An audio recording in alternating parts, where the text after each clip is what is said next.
សំជំរាបជូនដល់ញោមញាតិគ្រប់គ្នាឲ្យយល់អំពីកម្មវិធីបន់បើញោមញាតិមិនយល់ទេនៅតែប្រកាន់របឹងរឹងរូសក្នុងច័ន្ទនឹងប្រកាន់ខុសតែបន់ធ្លាប់ឃើញតែគេសូត្របរិទ្ធពីល្ងាចឬទេសនាព្រឹកឡើងគេដើរវេបាំងស្គលអីអាហ្នឹងជាទម្លាប់ប្រកាន់អញ្ចឹងដោយសារយើងខ្វះការចេះដឹងបើយើងមានការចេះដឹងច្រើនឥតមានទំនោរទៅខុសអ្វីទេស្រេចពេលវេលាដែលយើងចង់ធ្វើយ៉ាងម៉េចក៏បាន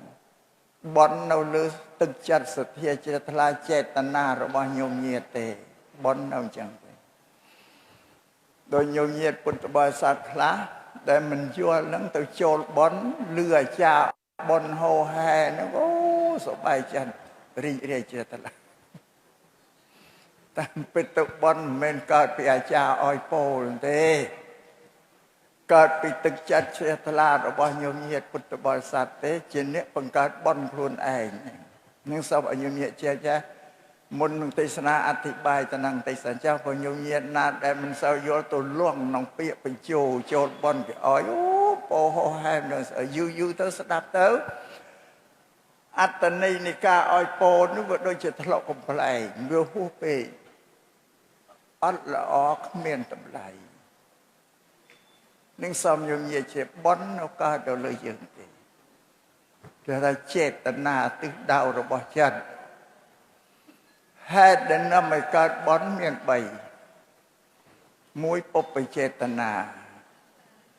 ចេតនាខាងដើមពុព្វគឺខាងដើម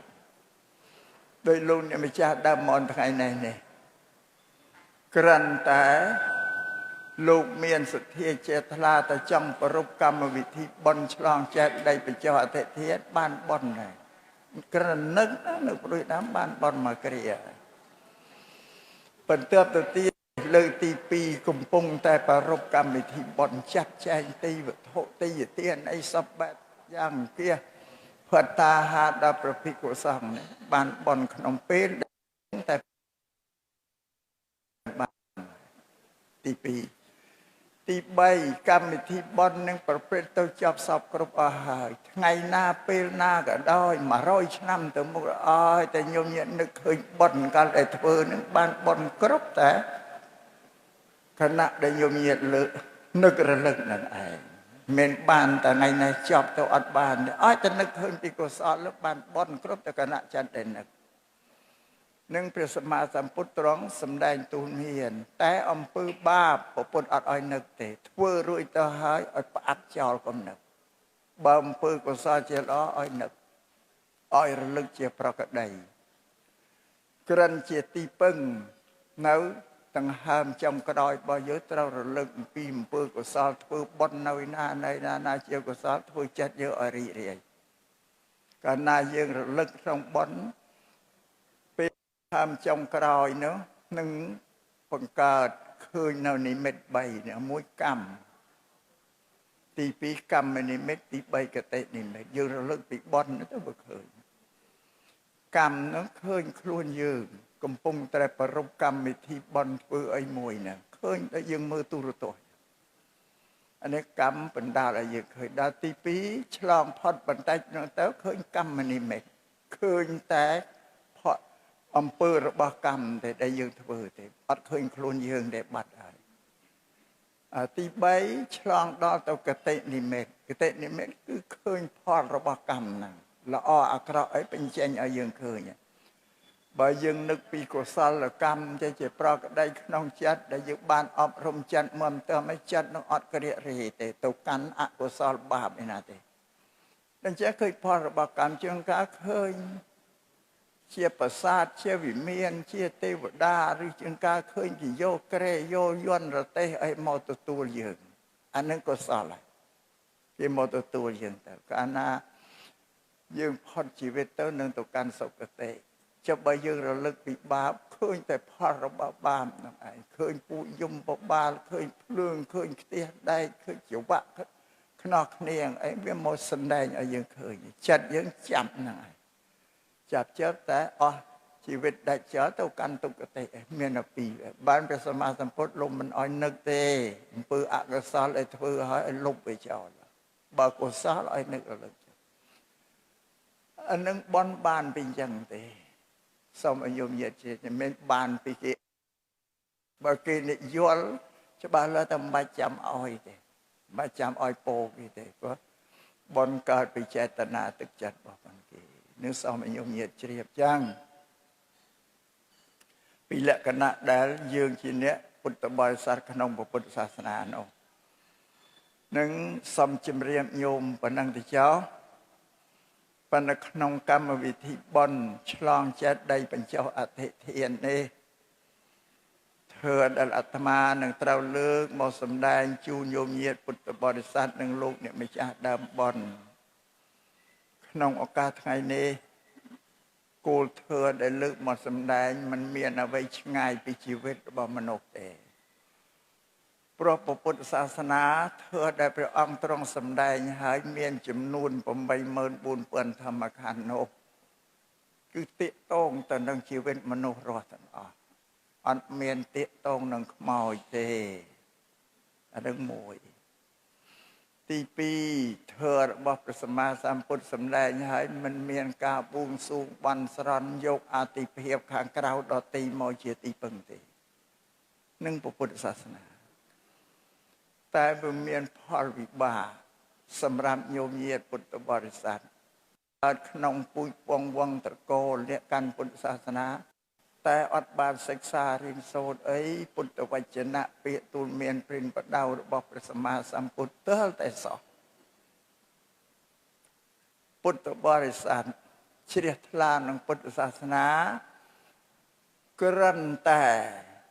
ប្ររពកម្មវិធីសាសនាទៅតាមទំនៀមទម្លាប់ប្រពៃណីដែលធ្លាប់ឃើញតមកធ្លាប់ឮតធ្វើតតាមគ្នាទេអាធ្វើតតាមគ្នាតាមឮតាមឃើញវាខុសព្រោះយើងធ្វើតឃើញតាមគ្នាហ្នឹងមិនចំទៅលើទ្រឹស្ដីមេគាបដិបត្តិឯណាវាជាទំនៀមទម្លាប់ប្រពៃណីវាអ្វីដែលយើងធ្វើសប្តាហ៍ថ្ងៃនេះបើពិនិត្យមើលមែនតែនទៅវាតេតងនឹងលទ្ធិខាងក្រៅនឹងច្រើនជាងពុទ្ធសាសនាទៀតនឹងសូមញោមញាតិជ្រាបលទ្ធិខាងក្រៅតេតងច្រើនជាងពុទ្ធសាសនាមិនធ្វើអីគឺមានក្រុងពលីសម្ដែងឲ្យចំយរវត្ត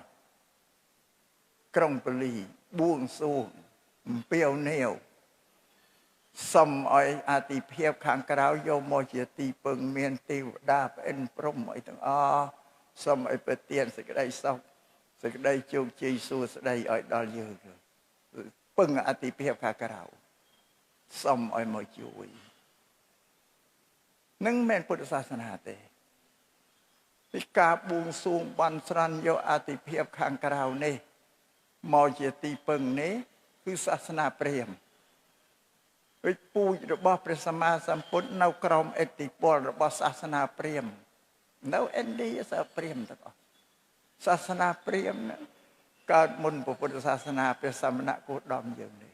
ពូជរបស់ព្រះពុទ្ធនៅក្រោមឥទ្ធិពលទាំងអស់បួងសួងបន់ស្រន់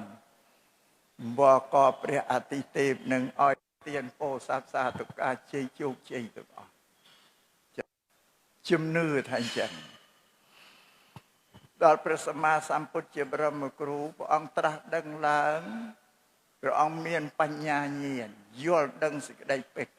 នៅលើពិភពលោកនេះគ្មានសល់តាណាទេអង្គជ្រាបថានឹងអត់មានប្រយោជន៍អីទេទៅបំស្រន់បួងសួងយកអតិភិបឲ្យមកជួយអត់បានជាស្អីសោះ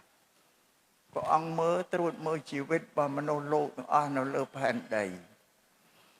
មនុស្សទាំងអស់មានចំណេះជំនាញចេះដឹងអីមានទ្រព្យមានសម្បត្តិមានយសមានស័ក្តិសិរីសួស្តីជោគជ័យទាំងអស់ឃើញតែមនុស្សនឹងធ្វើខ្លួនឯងទាំងអស់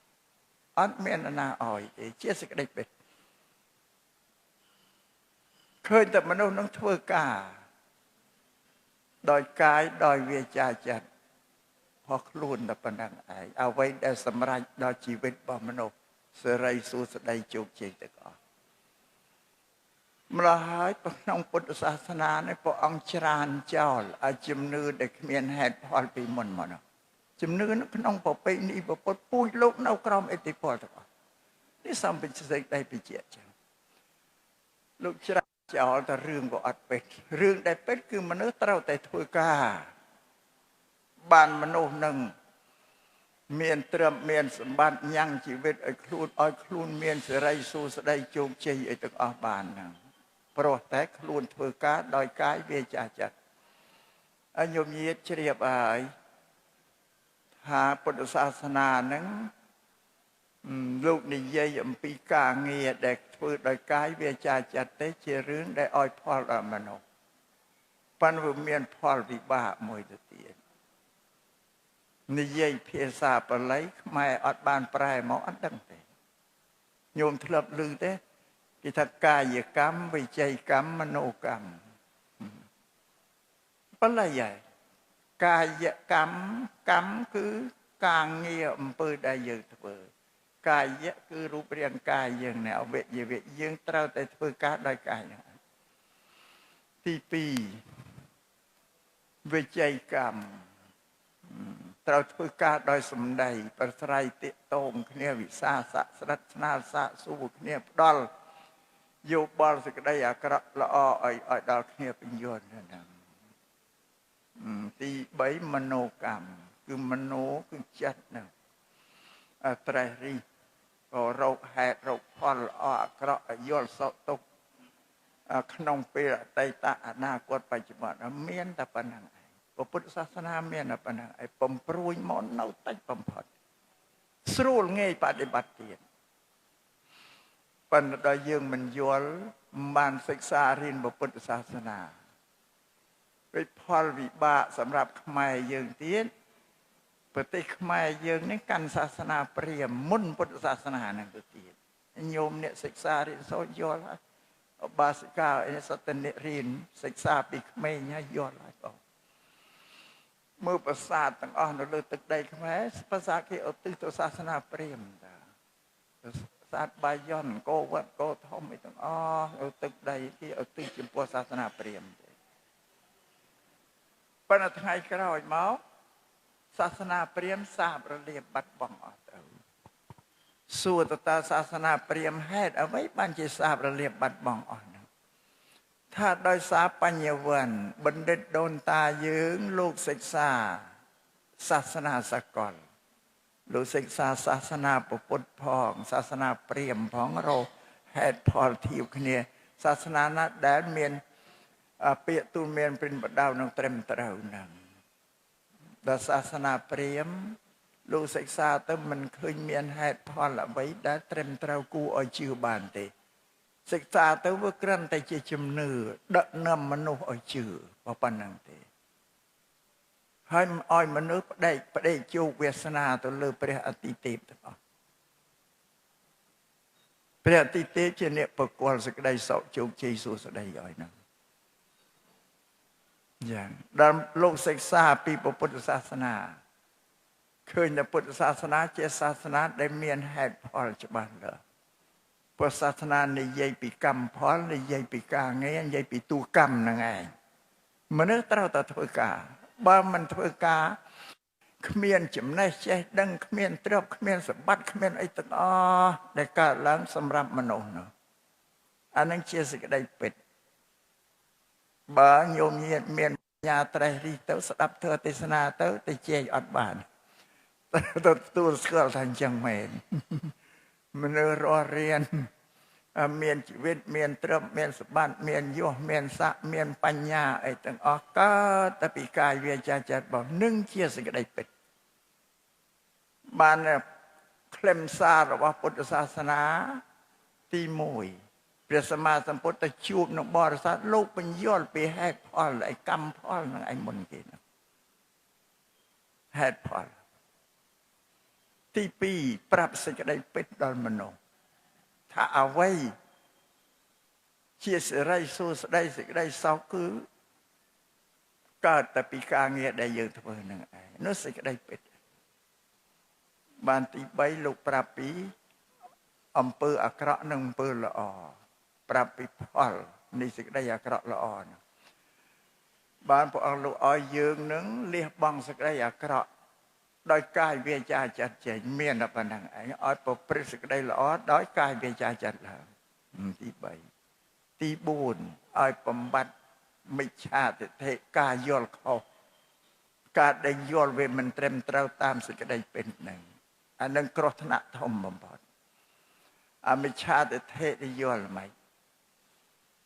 យល់តែធ្វើល្អក៏វាមិនបានផលល្អអាក្រក់ក៏មិនបានផលអាក្រក់ម៉ែឪក៏គ្មានគុណទេវតាក៏គ្មាននរកក៏គ្មានអានោះចាំមិច្ឆាទិដ្ឋិលោកឲ្យលះបង់អានឹងចេញឲ្យយល់មកសេចក្តីត្រឹមត្រូវទៅតាមពិតធ្វើអំពើអាក្រក់ល្អដែលមនុស្សធ្វើត្រូវតែឲ្យផលលោកមិនយល់សេចក្តីពិតជាហ្នឹងអានឹងបានហៅសមាធិធិយល់ត្រូវមកវិញទី5លោកប្រាប់ផ្លូវប្រាប់អរិយមគ្គអដ្ឋង្គិកមគ្គទាំង8ជាផ្លូវបដិបត្តិឲ្យបរិស័ទបដិបត្តិតាមផ្លូវទាំង8ដែលព្រះអរិយបុគ្គលលោកធ្វើដំណើរអរិយមគ្គគឺផ្លូវដែលព្រះអរិយលោកបានធ្វើដំណើរហ្នឹងគឺបដិបត្តិនៅក្នុងអដ្ឋង្គិកមគ្គទាំង8ហ្នឹងឯងនេះខ្លឹមសាររបស់ពុទ្ធសាសនាហើយអវាទនេះជាសេចក្តីពិតនៅក្នុងពុទ្ធសាសនាសរុបសេចក្តីនៅលើតការងារដែលយើងធ្វើដោយកាយវិជ្ជាចិត្តទាំងអស់ហ្នឹងឯងតែអាទិភាពខាងក្រៅគឺអត់មានទេអត់មានទេខុសពីពុទ្ធសាសនាសាសនាដទៃសើអាងទៅលើអតិទេពទាំងអស់សត្វអតិទេពជួយទាំងអស់គ្មានអីដែលធ្វើខ្លួនឯងទេអត់មានអីធ្វើខ្លួនឯងទេចង់បានអីសុំព្រះប្រទានឲ្យទៅព្រះសពតិស្រឡាញ់យើងចង់បានអីក៏ឲ្យនឹងហើយញោមបានជាមានពាក្យថាព្រហ្មលិខិត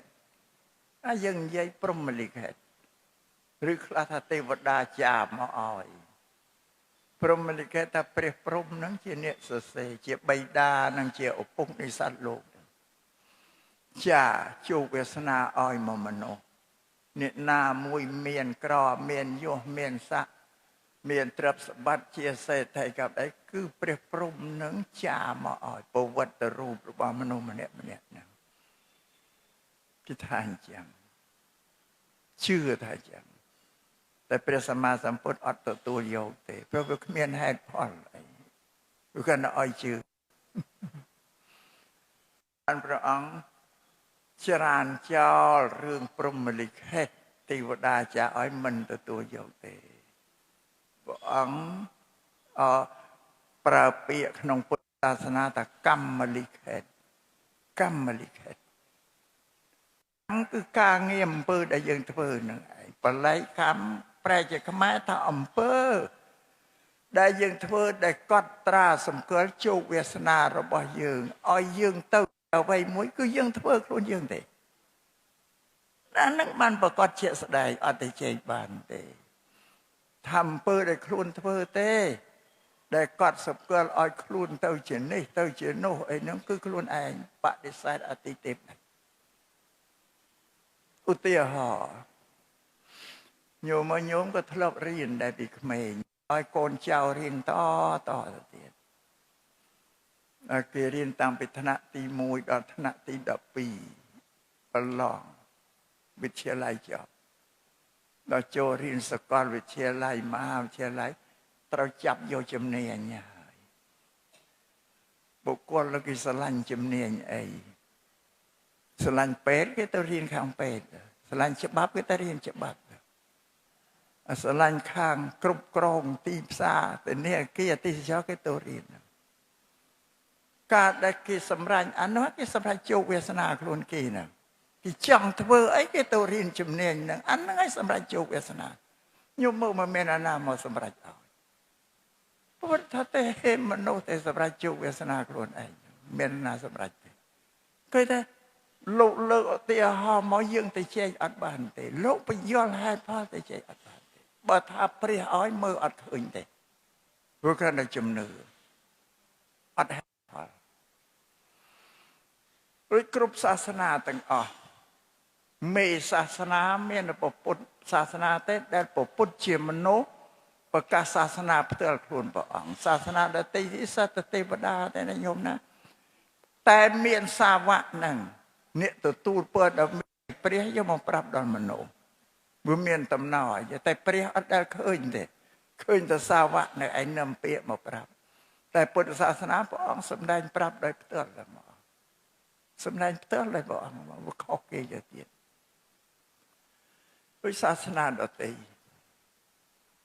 គេថាទេវតាប្រកែកជាងមនុស្សទេវតាប្រកែកជាងមនុស្សមានដៃជាមានអនុភាពជាងមនុស្សយ៉ាងគ្រប់គ្រងជីវិតរបស់មនុស្សទាំងអស់ជីវិតរបស់មនុស្សសត្វនៅក្រោមឥទ្ធិពលរបស់ព្រះទាំងអស់ឬថានៅក្រោមអាណានិគមរបស់ព្រះទាំងអស់អត់ទេទេវតាប្រកែកជាងមានឫទ្ធិមានអំណាចជាងតែព្រះសម្មាសម្ពុទ្ធព្រះអង្គសម្ដែងទេនៅលើដៃក្រោមមេឃនេះមានតែមនុស្សទេប្រកែកជាងទេវតាផ្អិនប្រព្រំអីទាំងអស់ទេវតាផ្អិនប្រព្រំអត់ប្រកែកទេលោកប្រាប់ចឹងដល់ប្រាប់ឲ្យលោកមិនគ្រាន់តែថាមនុស្សប្រកែកជាងទេវតាលោកលើកឧទាហរណ៍បញ្យល់យ៉ាងទៀត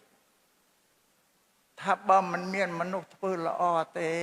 ទេវតាក៏មិនមានដែរអញ្ចឹងប្រាប់ថាចឹងពេលមនុស្សធ្វើល្អមនុស្សធ្វើល្អមាន4ថ្នាក់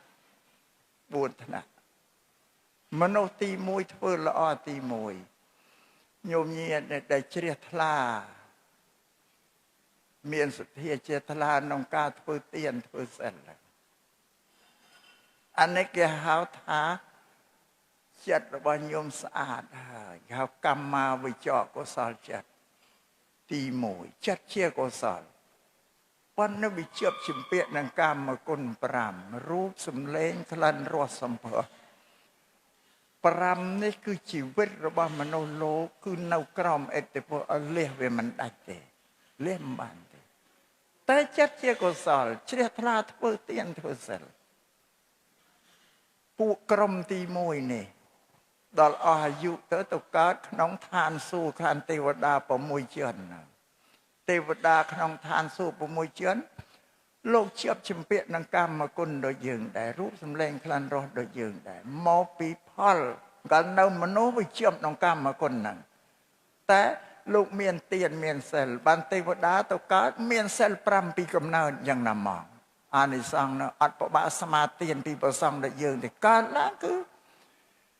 មានសិល5ជាប់គឺលោកជៀសវាងអំពើ5យ៉ាងហ្នឹងប៉ុន្តែលោកជាប់នឹងកម្មគុណដូចយើងមានទេវតាប្រុសទេវតាស្រីទេវធីតាទេវបុត្រអីដូចគ្នាឲ្យលោកត្រូវការចិញ្ចឹមជីវិតទេវតាដោយសារមកហូបអាហារដូចយើងដែរបាយសម្លដូចតែយើងចេះដែលវាជាប់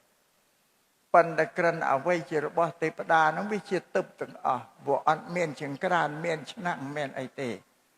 ក្រិនទេវតាហ្នឹងប្រាថ្នាចង់បានអីវត្ថុហ្នឹងកើតឡើងភ្លាមអាហ្នឹងគេហៅទឹកដោយសារបន់ហ្នឹងសម្រាប់ឲ្យជាទឹករបស់ប្រើប្រាស់ទេវតាទឹកទាំងអស់កើតទាំងអស់ពាក្យថាទឹកទៅគឺវាកើតឯងអាហ្នឹងចឹងទេវតាជាប់កម្មគុណ5ដូចយើងមកពីនៅពីមនុស្សហ្នឹងចិត្តជាកុសលហើយតែជាប់នឹងកម្មគុណអស់ជីវិតទៅកើតក្នុងឋានសួគ៌ទេវតាពីអ្នកដែលអប់រំថ្នាក់ចិត្តទី2ទៀតអ្នកដែលចម្រើនសមាធិសមថកម្មដ្ឋានញ៉ាំងចិត្តរបស់ខ្លួនឲ្យប្រព្រឹត្តទៅដល់ក្នុងអបណាសមាធិបឋមฌាន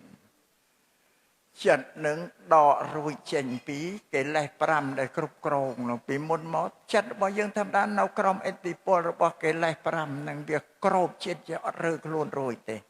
ធ្វើអីមិនមែនធ្វើតាមចិត្តរបស់យើងដោយសេរីភាពរបស់ចិត្តទេធ្វើតាមនិវរណៈកិលេស5ហ្នឹងនិវរណៈធ្វើឲ្យគ្រប់ដល់វាបញ្ជាឲ្យធ្វើទៅគ្រឿងប្រកបដោយកិលេសអានេះវាបញ្ជាក្រោមឥទ្ធិពលរបស់កិលេសដល់គេចម្រើនសមាធិអប់រំចិត្តរបស់គេឲ្យស្ងប់ទៅចិត្តដកចេញពីកិលេសរើខ្លួនមកមានសេរីភាពខ្លួនឯងថាកើតបៃតេមានសេចក្តីឆ្អែតកាយឆ្អែតចិត្តឡើងដោយអំណាចចិត្តខ្លួនដែលដកចេញពីកិលេសបបាន នឹងគេថាបានសម្រេចបឋមឈានណាឈានមាន5រូបឈានឈានទី1ទី2ទី3ទី4ទី5តាមកម្រិតអប់រំឡើងទៅពួកនេះគេហៅរូបឈានឬគេហៅរូបភូមិអញ្ចឹងក៏បានប្រកាសដែលចម្រើនយករូបមកជាទីតាំងកំណត់ចិត្តដូចចម្រើនអាណាបានសតិគេយកខ្សលខ្យល់នោះមកជាទីតាំងរបស់ចិត្តហ្នឹងវិញចឹងវត្ថុចឹងគឺថារូបឈានពួកនឹងដល់អស់ជីវិតទៅកើតក្នុងឋានព្រំមានរូប16ជាន់អប់រំថ្នាក់ចិត្តទី3ចម្រើនឈានអរូបឈានខ្ពស់ជាងរូបឈានអរូបឈានហ្នឹងចម្រើនមិនយករូបអីមកជាទីតាំងទេយករបស់ទៅទីអាកាសទៅទីឡើយមកសម្គាល់ក្នុងកំណត់ក្នុងចិត្តដល់អញ្ចឹងសម្រាប់ឈានទៅគេហៅអរូបឈានឬហៅអរូបភូមិដល់អស់ជីវិតទៅកើតក្នុងឋានព្រំអត់រូប4ជាន់ខ្ពស់អានេះគេហៅចិត្តដែលបានអប់រំខ្ពស់ដូចចិត្តទី4អប់រំលោកកុត្តរចិត្តចិត្តរបស់ព្រះអរហន្តមានព្រះសម្មាសម្ពុទ្ធជាដើមលោកកុត្តរចិត្តនេះគឺចិត្តដែលព្រះអរហន្តលោកបានញោមញីកិលេសទាំង3ក្រុមអស់ហើយកិលេសក្រោធក្រៀតកិលេសច័ន្ទកណ្ដាលកិលេសចិត្តអេតកំចាត់អស់ដោយសិលសមាធិបញ្ញាដោយអដ្ឋង្គិកមេអរិយកំចាត់កិលេសហ្នឹងអស់ស្អាតគេពោលថានិព្វានកិលេសអស់លេងអត់មានអីទេតែជីវិតរបស់លោកនៅខណ្ឌរបស់លោកនៅឥឡូវសំដែងអំពីចិត្តរបស់ព្រះអរហន្តដែលថានិព្វានកិលេសចិត្តយកលោកយ៉ាងណាឲ្យខ្ញុំយល់ថាមនុស្សអស់កិលេសចិត្តមិនថាព្រះអរហន្តដែលអស់កិលេសហើយលោកមិនចេះភ័យមិនចេះខ្លាចភ្ញាក់ផ្អើលអីទេសំបីសេចក្តីស្លាប់ក៏លំដែរភ័យអីទេនឹងចិត្តអស់កិលេសហើយសេចក្តីត្រេកអររីករាយនឹងអ្វីទាំងអស់សំបីជីវិតលោករស់នៅក៏លោកមិនត្រេកអរព្រោះបង្ងើយទៅ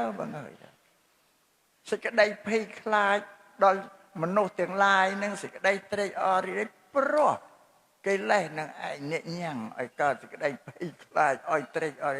ចុះបើលោកអស់ហើយមានស្អីនឹងធ្វើឲ្យលោកភ័យខ្លាចតក់ស្លុតទៀតធ្វើអ្វីឲ្យលោករីករាយអត់មានទេនេះអ្នកអស់កិលេសហើយនេះពៀនកិលេសញោមញាតបានមកហូបអីពិសេសពិសាលយកទៅប្រគេនលោកឆ្ងាញ់ក្តីអីក្តីប្រគេនលោកដូចសួរលោកឆាន់យ៉ាងណាទៅប្រគុណម្ចាស់មកហូបខ្ញុំកណាដែលបានយកមកប្រគេនព្រះអង្គនេះមានឱជារសឆ្ងាញ់អីពិសាដែរបើសិនធម្មតាទៅញោមឲ្យឆ្ងាញ់លេខ1អាចប្រាប់ថាអញ្ចឹងតែព្រះអរហន្តអត់ទេលោកមិនថាឆ្ងាញ់មិនឆ្ងាញ់ក៏លោកមិនថាក្រិនលោកឆ្លើយចម្រើនពរញោមមកហូបញោមនេះក្រិនតែញ៉ាំងអត្តភាពឲ្យប្រព្រឹត្តទៅបានតែក្រិនបរិភោគក៏ជួយត្រោះត្រង់ជីវិតឲ្យទៅបានឆ្ងាញ់ហើយអត់ថានឹងព្រះអរហន្តញោមមកផ្លែកពីយើងណាពូលោកកុត្តរចិត្តហើយសួរថាជីវិតដែលលោករស់នៅតែលោកមិនត្រេកអររីករាយទេក៏នៅពងើយទៅលោកធៀបថាដូចជាពួកកម្មករដែលទៅស៊ីឈ្នួលបំរើគេរងទន្ទឹងអើយតែ30ថ្ងៃគ្រប់មួយខែមកនឹងបានរង្វាន់កម្រៃនៃការដែលបំរើគេហ្នឹងណា